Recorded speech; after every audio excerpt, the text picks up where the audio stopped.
So guys, so ngayon po, ilang araw na ba? 5th day in Bali. Tapos alam mo ba guys, 6th day kasi ako sa Kuta. Tapos hindi pa ako lumalabas ng hotel. I mean, pero sobrang mura ng hotel ko, grabe. Ayan yung hotel ko, sobrang daming amenities. Parang papasa siyang 4-star sa Philippines. Ganun. Ako dito sa area na to. Kaya ako bukas. Wala pang ginagawa. Sorry na, wala nga akong itinerary. Share ko lang, isa sa mga favorite dishes ko dito sa Bali ay Babi Guling. Isa lang yung restaurant na may Babi Guling dito. Tinatamad na ako pumunta dun sa mag-grab ka pa. So dito sa kakainan ko, parang 3 beses na ako nakakain. Hindi siya yung pinakamasarap na Babi Guling, pero pwede na. Yung Babi Guling pala para siyang lechon ng Bali. Maraming nagsasabi parang yung mga beaches ng Bali, wala raw laban sa Philippines. At ang masasabi ko lang, totoo po yun.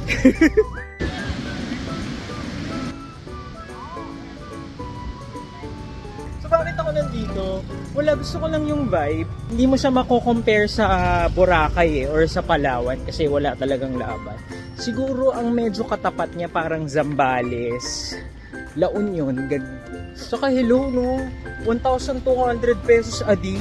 Yung room ko may bathtub. Sa La Union, magkano na yun? Babi Guling. 10 meters away. Ayan. Ayan. Parang eatery lang eh. Pero decent naman yung Babi Guling. Tsaka sobrang mura. 35,000 IDR lang. So mga 140 pesos.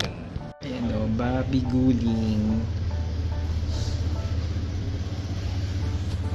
So, ito ata yung roasted pork na part, tapos chicharon, tapos yung tawag dito, yung balat, tapos mga ibang parts pa ng pork. Hindi ko na alam kung ano yun, pero favorite ko to.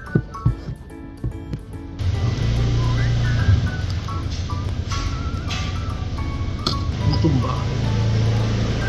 Tapos magkasama din siyang soup. Kasa siyang papaitan.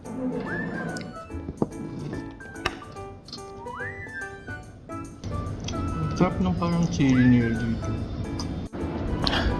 Gusto po. Medyo manghang. Hello po!